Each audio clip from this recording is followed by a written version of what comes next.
إن الحمد لله نحمده ونستعينه ونستغفره ونؤمن به ونتوكل عليه ونعوذ بالله من شرور أنفسنا ومن سيئات أعمالنا من يهده الله فلا مضل له ومن يضلل فلا هادي له ونشهد أن لا إله إلا الله وحده لا شريك له ونشهد أن سيدنا ونبينا وحبيبنا ومولانا محمدا عبده ورسوله صلى الله عليه وعلى آله وسلم الذي أرسله بالحق بشيرا ونذيرا وداعيا إلى الله بإذنه وسراجا منيرا أما بعد فقد قال الله تعالى في كلامه المجيد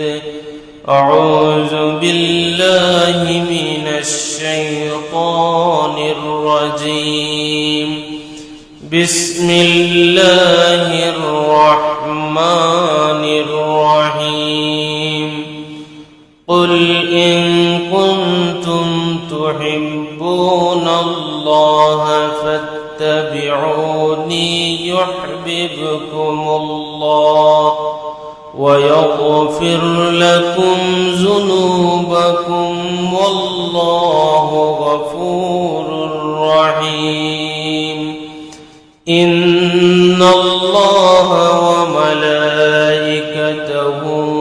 يصلون على النبي يا أيها الذين آمنوا صلوا عليه وسلموا تسليما اللهم سيدنا مولانا محمد وعلى آل سيدنا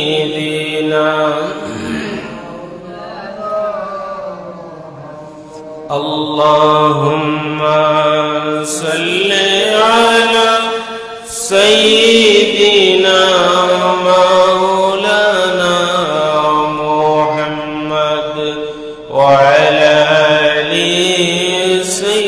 سيدنا اللهم صل على سيدنا مولانا محمد وعلى آل سيدنا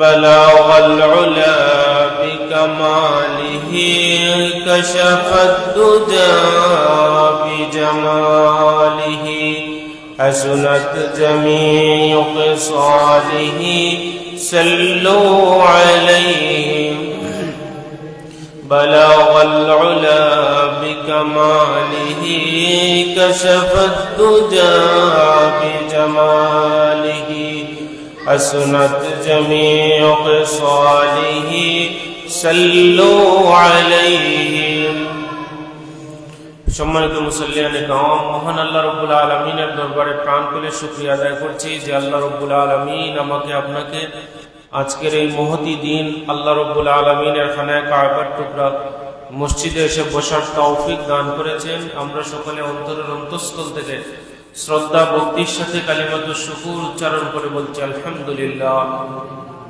আমাদের পক্ষ থেকে লক্ষ কোটি দুরূদ এবং সালামের হাদিয়া প্রেরণ করছি রাহমাতুল লিল আলামিন شافع المذنبين سيد الثقلين نبي الحرمين إمام القبلتين جد الحسن والحسين مولانا حبيبنا سيدنا محمد رسول الله صلى الله عليه وسلم الپوتر جنت قدم مبارك সম্মানিত মুসল্লিয়ানে کرام আল্লাহ রাব্বুল আলামিন কুরআনুল কারীমে ইরশাদ করছেন হে আমার নবী, আপনি বলুন, ইন কুনতুম তুহিব্বুনাল্লাহ, তোমরা যদি আল্লাহ রাব্বুল আলামিনের ইত্তেবা করতে চাও, অনুসরণ করতে চাও, তাহলে ফাত্তাবিউনি, আমি নবীর অনুসরণ করো, আমি নবীর ইত্তেবা করো, তাহলে তোমরা আল্লাহর ইত্তেবা হয়ে যাবে।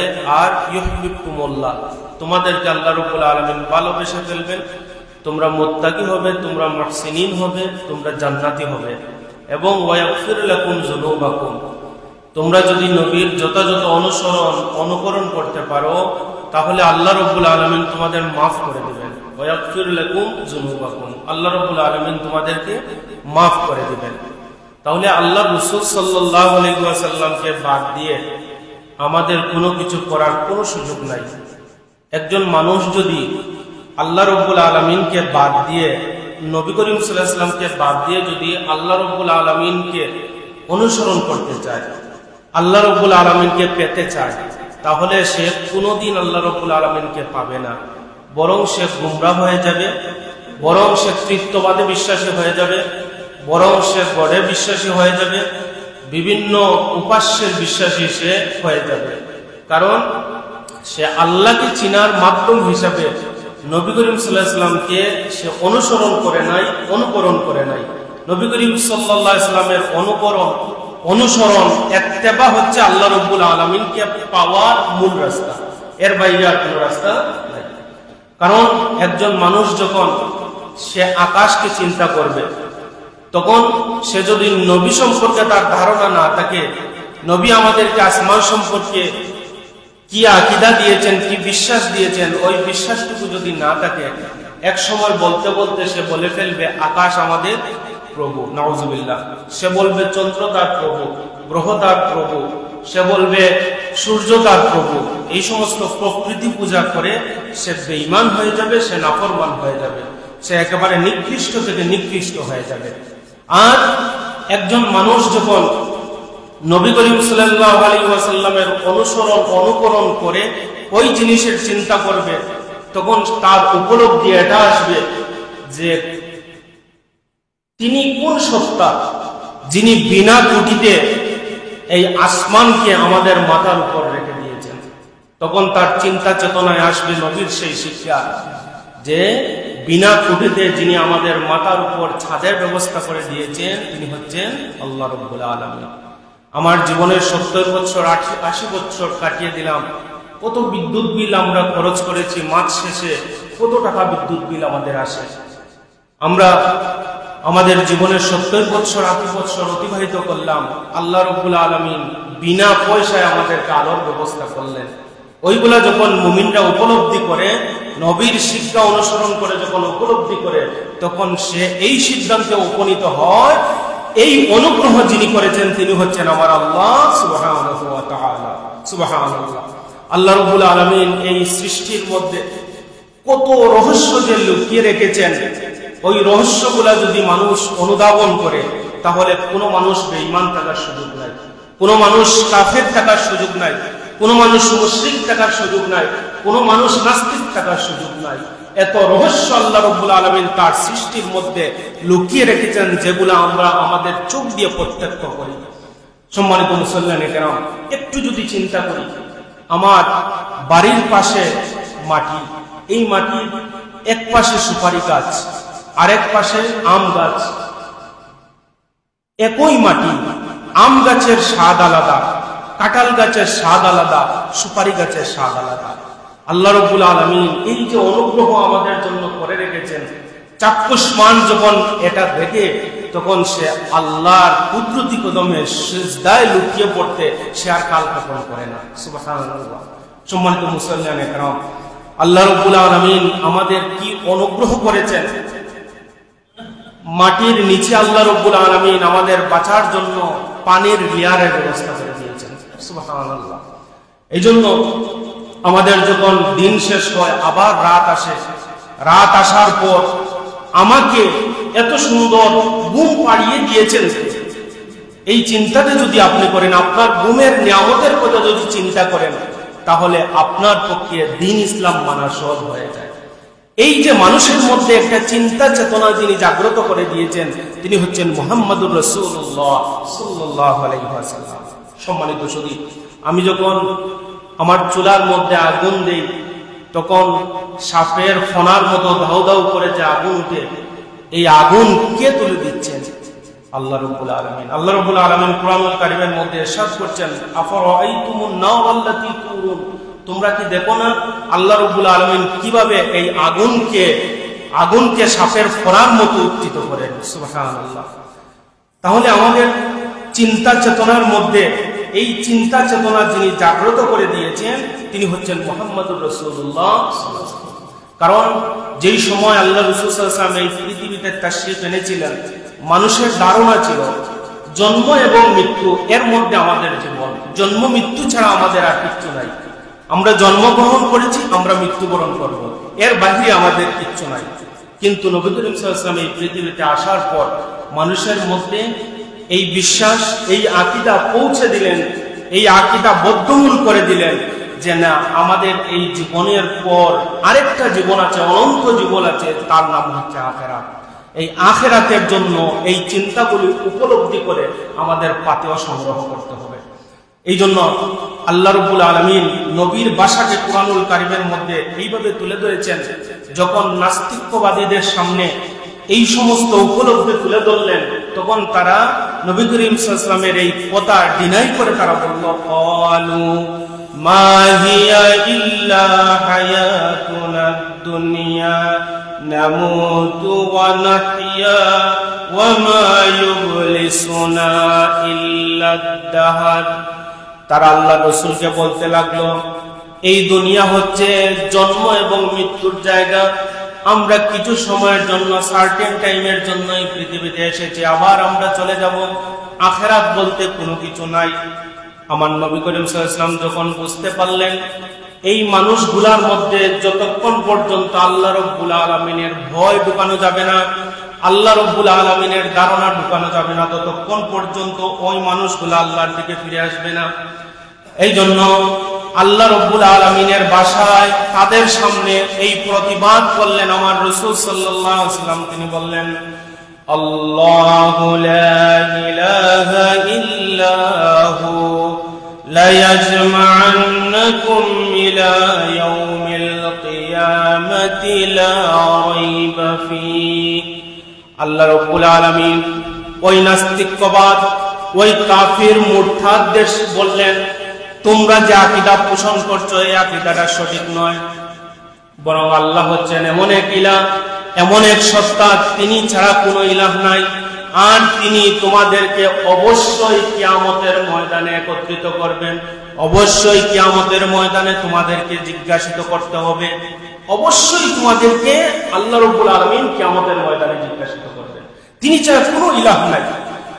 তারপর তারা কাফির মুশরিকরা এই আকীদাকে ডিনাই করে তারা আল্লাহর রাসূলকে বলতে লাগলো, ক্বালু আইযা কুন্না ইযামান ওয়া রুফাতা।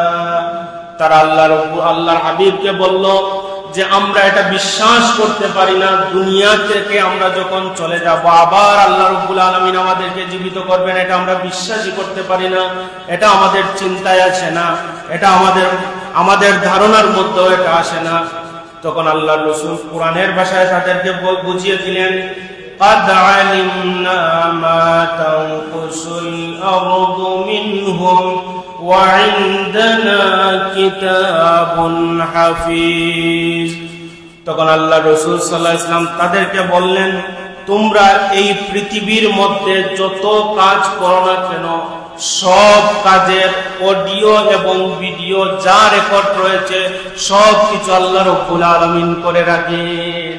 তুমি যা করো, ছোট্ট থেকে ছোট্ট হোক, আল্লাহ রাব্বুল আলামিন বলছেন, ফামান ইয়ামাল মিসকালা যাররাতিন খায়রান ইয়ারা। তুমি এই পৃথিবীতে অণু পরিমাণ যদি ভালো আমল করো, ওইগুলো আল্লাহ রাব্বুল আলামিন রেকর্ড করে রাখেন। অণু পরিমাণ খারাপ আমল যদি করো, ওইটাও আল্লাহ রাব্বুল আলামিন রেকর্ড করে রাখেন। সুতরাং আল্লাহ রাব্বুল আলামিন কিয়ামতের ময়দানে তোমাকে যে আবার জিজ্ঞাসা করবেন তাতে কোনো সন্দেহ নাই। এইভাবে আল্লাহ রাসূল সাল্লাল্লাহু আলাইহি ওয়াসাল্লাম কাফের মুশরিকদের উপর হামলা না করে, তাদের উপর চড়াও না হয়ে একের পর এক কাফের মুশরিকদের আল্লাহ রাব্বুল আলামিনের অমীয় বাণী দ্বারা বুঝাতে লাগলেন। তাদের উপর চড়াও হলেন না, বরং তাদেরকে একের পর এক তাদেরকে বুঝাতে লাগলেন। বুঝাতে বুঝাতে যখন তারা বুঝতে চাইল না, শেষ আল্লাহর রাসূল বললেন, কামা বাদানা আউওয়ালা খালকিন নুঈদ, যে আল্লাহ রাব্বুল আলামিন তোমাকে প্রথম সৃষ্টি করেছেন, তোমার কোনো অস্তিত্ব ছিল না। তুমি যখন মৃত্যুবরণ করবে তখন তো তোমার একটা অস্তিত্ব আছে। যেই রব তোমাকে অস্তিত্ব ছাড়া সৃষ্টি করেছেন, সেই রব তোমার একটু অস্তিত্ব থেকে সৃষ্টি করতে পারবেন না, এটা বিশ্বাস করা যায় না। তোমার অস্তিত্ব নাই, যেই রব তোমাকে সৃষ্টি করেছেন তোমার কিছুটা অস্তিত্ব রয়েছে, ওই অস্তিত্ব থেকে তোমাকে কিভাবে সৃষ্টি করবেন না তোমার রব? তখন যখন তারা এবার একটা সিস্টেমের মধ্যে চলে আসলো, আল্লাহ সম্পর্কে যখন ধারণা তাদের বদ্ধমূল হতে লাগলো, তখন আল্লাহ রাসূল সাল্লাল্লাহু আলাইহি ওয়াসাল্লাম তাদের সামনে আমার রবের পরিচয় এইভাবে তুলে ধরলেন, আল্লাহু লা ইলাহা ইল্লা হুয়াল হাইয়ুল কাইয়্যুম। একের পর এক বুঝাতে বুঝাতে যখন তারা একটা সিস্টেমের মধ্যে চলে আসলো, একটা ধারার মধ্যে চলে আসলো, একটা রাস্তায় আসার পথে, তখনই তাদের সামনে আল্লাহর পরিচয় এইভাবে তুলে ধরলেন, আল্লাহ ছাড়া আর কোনো ইলাহ নাই। সুবহানাল্লাহ, তিনি এমন রব, লা তাখুযুহু সিনাতুন ওয়ালা নাওম, ঘুম এবং তন্দ্রা তাকে স্পর্শ করতে পারে না। সুবহানাল্লাহ, অর্থাৎ ঘুমের ঘুম এবং ঘুমানোর যে ভাব, তন্দ্রা যেটা, এটা তাকে কণিকের জন্য স্পর্শ করতে পারে না। তিনি হচ্ছেন আমাদের রব। এই জন্য এই পৃথিবীতে যত নবী রাসূলরা এসেছেন, প্রত্যেক নবী রাসূলের তাওহীদের প্রথম বাক্যটা ছিল লা ইলাহা ইল্লাল্লাহ। সব নবী এবং রাসূলদের তাওহীদের বাক্য কি ছিল? লা ইলাহা ইল্লাল্লাহ, আল্লাহ ছাড়া কোনো ইলাহ নাই। সম্মানিত মুসল্লিয়ানে কেরাম, এইভাবে আল্লাহকে বোঝানোর জন্য কুরআনুল কারীমে আল্লাহর পরিচয় যেখানে তুলে ধরেছেন, লা ইলাহার পরেই ইল্লাল্লাহ। যেমন আল্লাহ রাব্বুল আলামিন বলছেন, শাহিদাল্লাহু আন্নাহু লা ইলাহা ইল্লাল্লাহ ইল্লাহু। এইভাবে কুরআনুল কারীমের যত জায়গায় আল্লাহ রাব্বুল আলামিনের পরিচয় পাবেন, তত জায়গায় লা ইলাহা ইল্লাল্লাহ এই শব্দটা আল্লাহ রাব্বুল আলামিন ব্যবহার করেছেন। এইভাবে আল্লাহ রাব্বুল আলামিন এই শব্দ দিয়ে মানুষের মধ্যে আল্লাহর ভয়, আল্লাহর পরিচয় তুলে ধরেছেন। এবার আসেন, এই শব্দটার মধ্যে আল্লাহ রাব্বুল আলামিন এমন হিকমত লুকিয়ে রেখেছেন। লা ইলাহা, কোনো ইলাহ নাই, এটা হচ্ছে নাবুদক শব্দ। ইল্লাল্লাহ, একজন রব আছেন, এটা হচ্ছে হাবুদক শব্দ।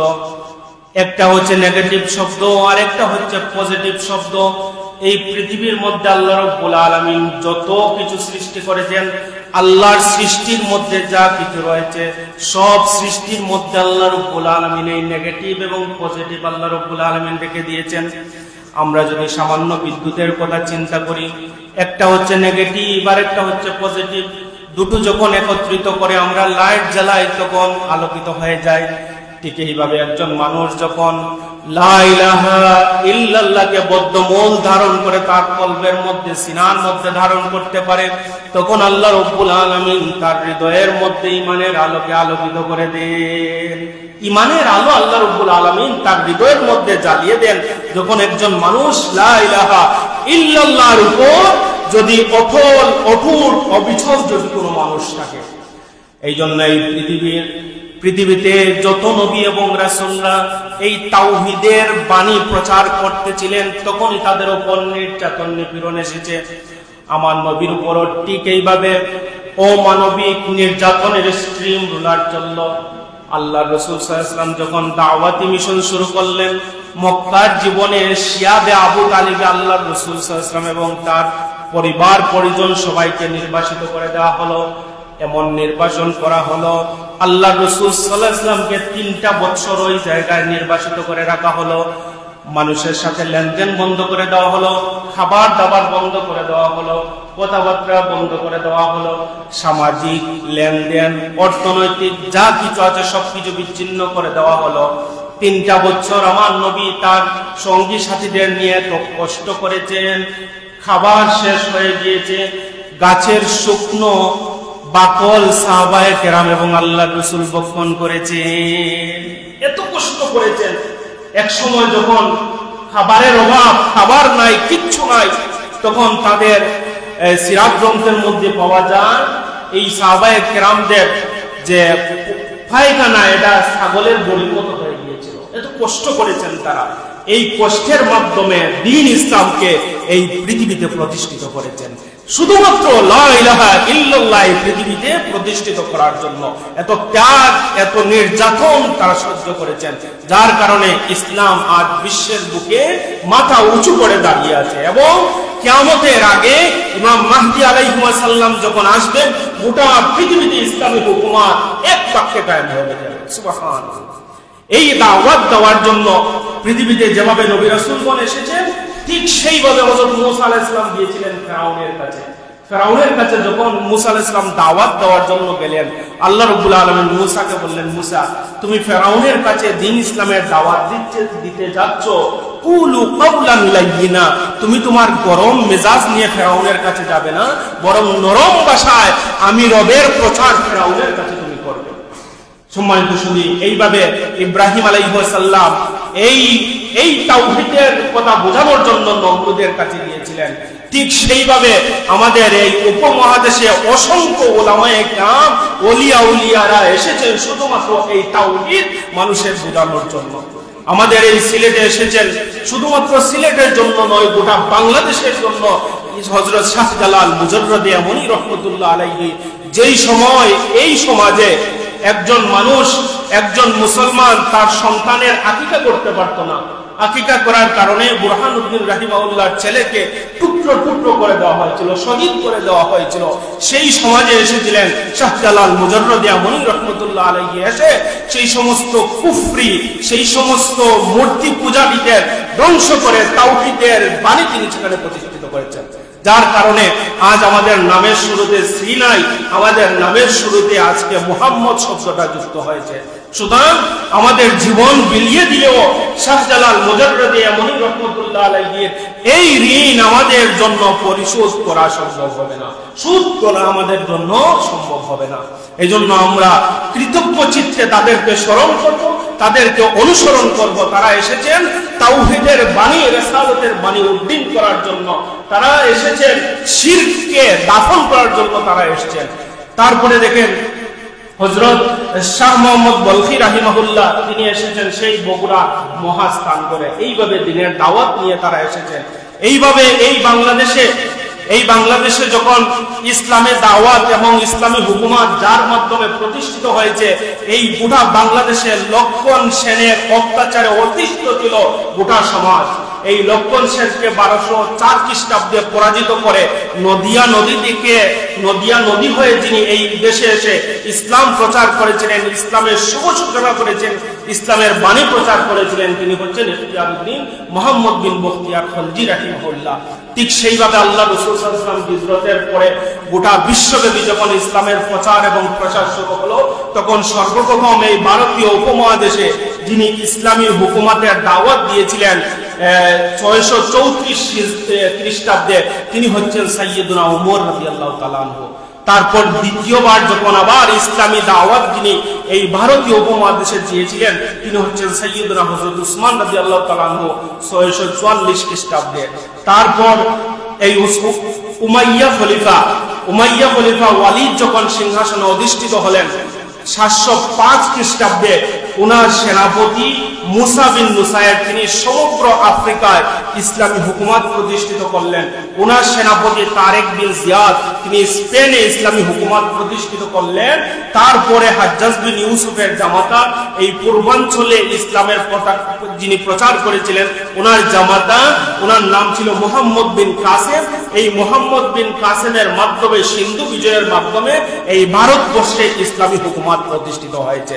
তারই ধারাবাহিকতায় কারামত আলী জলপুরি রাহিমাহুল্লাহ, তারই ধারাবাহিকতায় এই নিজামুদ্দিন, খাজা গরিবে নওয়াজ, তাদের হাতে 90 লক্ষ কাফির ইসলামের সুশীতল ছায়াতলে তারা আশ্রয় নিয়েছিল। সুবহানাল্লাহ। সুতরাং এই ভারতীয় উপমহাদেশের ইতিহাসে যারা ইসলাম প্রচার করেছিলেন তারা হচ্ছেন আউলিয়ায়ে কেরাম, মুসল্লিয়ানে কেরাম। এই জায়গায় আমাদের আকীদা স্পষ্ট, আমাদের বিশ্বাস স্পষ্ট। এই ভারতবর্ষে যারা ইসলাম প্রচার করেছিলেন তারা হচ্ছেন আউলিয়ায়ে কেরাম।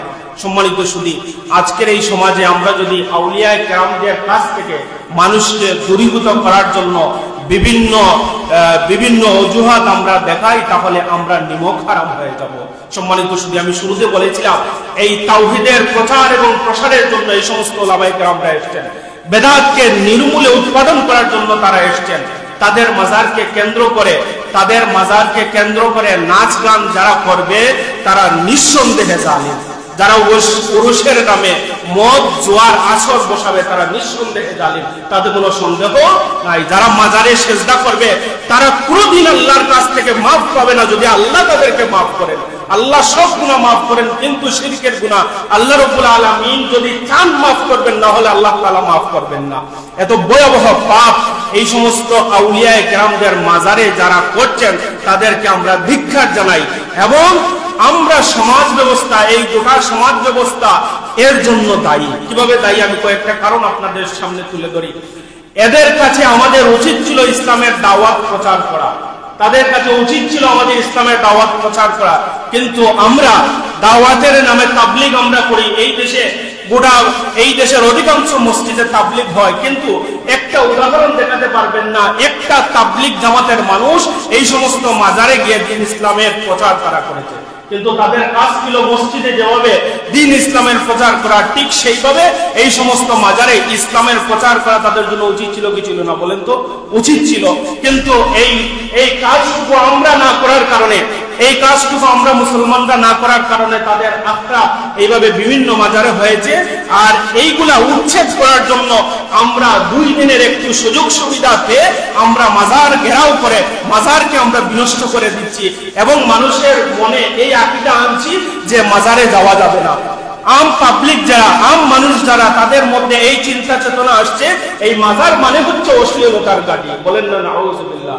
সম্মানিত মুসল্লিয়ানে কেরাম, এই জন্য মাজার কেন্দ্রিক যে সমস্ত অশ্লীলতা হয় আমরা সবাই সোচ্চার হব, না হলে আমরা সবাই কিয়ামতের ময়দানে আমরা দায়ী থাকবো। আজকে এই 2 দিনের ক্ষমতাকে মাজারকে শুধুমাত্র ধ্বংস করে দেওয়া হয় নাই।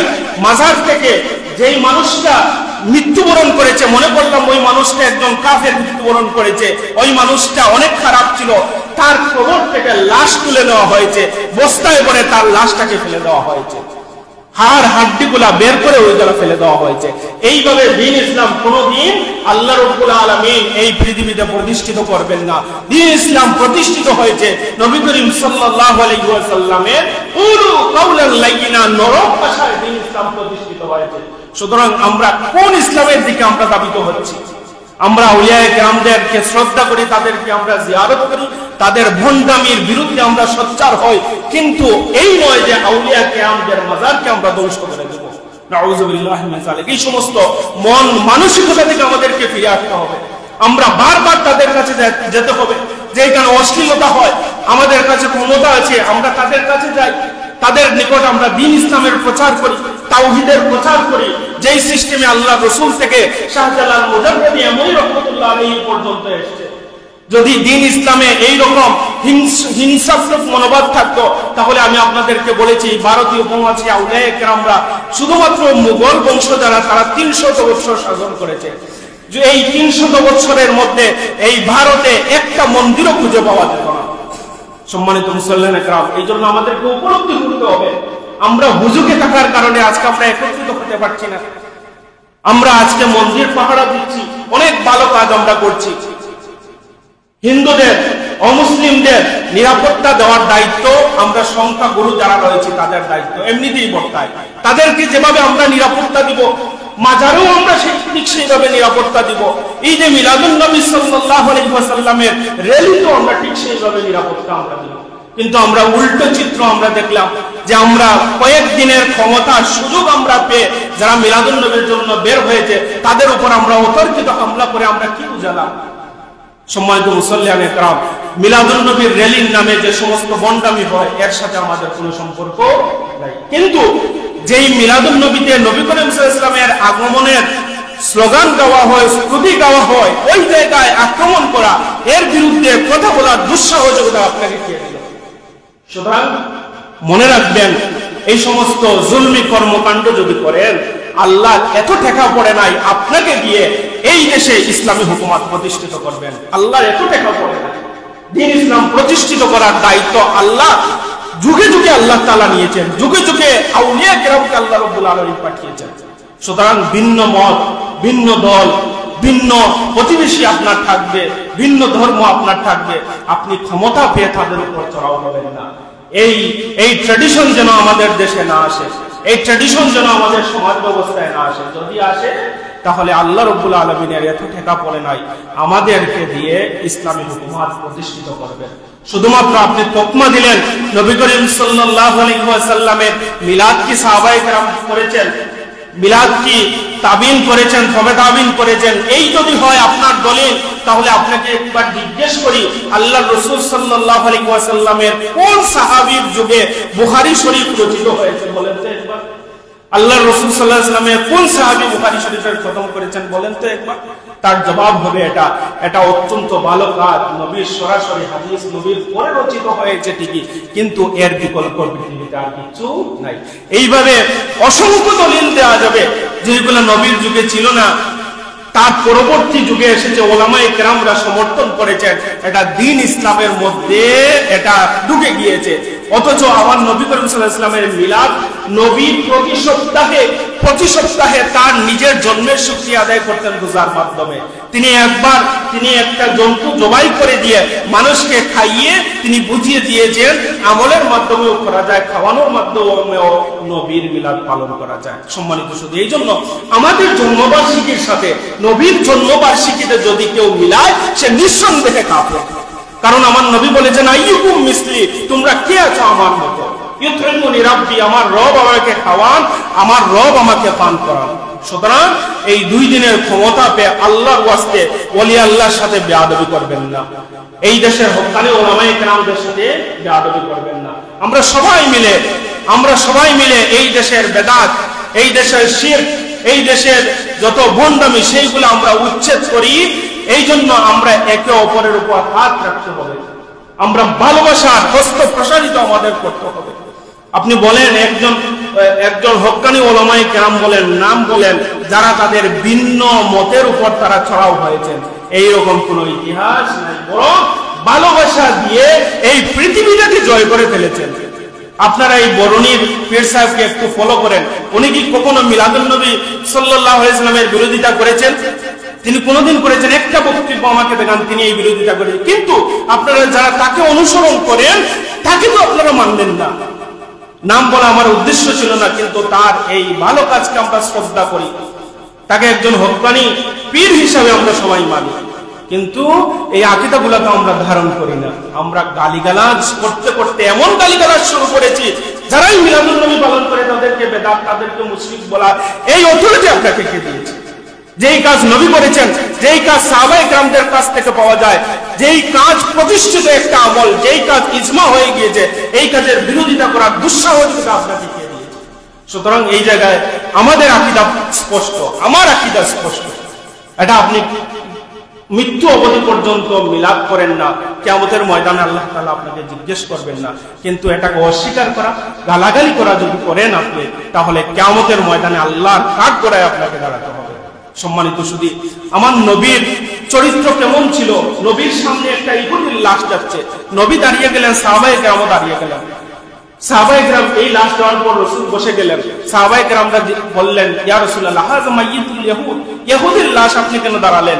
রাসূল বললেন, আমি ইহুদি যে দাঁড়াই নাই, আমি দাঁড়িয়েছি, সে একটা মানুষের লাশ আমার সামনে দিয়ে যাচ্ছে। এইভাবে মানবতার মূল্যায়ন করেছে আমার রাসূল সাল্লাল্লাহু আলাইহি ওয়াসাল্লাম। এই জন্য গোটা বিশ্ব আল্লাহ রাসূল সাল্লাল্লাহু আলাইহি ওয়াসাল্লামের কদমে লুটিয়ে পড়েছে। এই জন্য গোটা বিশ্ব আজকে ইসলামের জন্য পাগল হয়ে গিয়েছে। শুধুমাত্র যে মিলাদুন নবীর র্যালি বাংলাদেশে হয়, এটা একটা ভুল ধারণা। বিশ্বের প্রায় 24 থেকে 25টি মুসলিম দেশে এই মিলাদুন নবী সাল্লাল্লাহু আলাইহি ওয়াসাল্লামের বিভিন্ন মাহফিলের আয়োজন হয়। সুতরাং আমরা তো সেই উম্মত, যেই উম্মত আমাদের নবীর মিলাদে আমরা খুশি, যেই নবীর মিলাদে আমরা খুশি হয়ে আমরা দান সদকা করি, যেই নবীর মিলাদে খুশি হয়ে আমরা নাত রাসূল পরিবেশন করি, যেই নবীর মিলাদে খুশি হয়ে আমরা আলোচনা করি, আমরা সেমিনার করি, আমরা সিম্পোজিয়াম করি, আমরা রাস্তায় রাস্তায় নবী করিম সাল্লাল্লাহু আলাইহি ওয়াসাল্লামের শানে কসিদা গিয়ে এটা বোঝাতে চাই, আকাশ বাতাস আজকে মুখরিত হোক নবীর স্লোগানে, নবীর নাতে, ঠিক কিনা বলেন? সম্মানিত সুধী, এই জন্য আমরা এই বিষয়গুলো যেন উপলব্ধি করি, আল্লাহ যেন আমাদেরকে সঠিক সমঝ দান করুন এবং সবাইকে মিলেমিশে একটা সুন্দর স্বাধীন সার্বভৌম বাংলা সাজানোর তৌফিক দান করুন।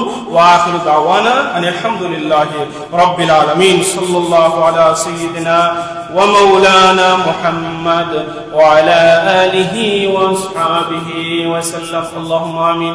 আলহামদুলিল্লাহি রাব্বিল আলামিন ওয়া লা আকিবাতু লিল মুত্তাকিন والصلاة والسلام على رسوله الأشرف الأنبياء والمرسلين وعلى آله وأصحابه أجمعين رب ارحمهما كما ربياني صغيرا وسلام على المرسلين والحمد لله رب العالمين.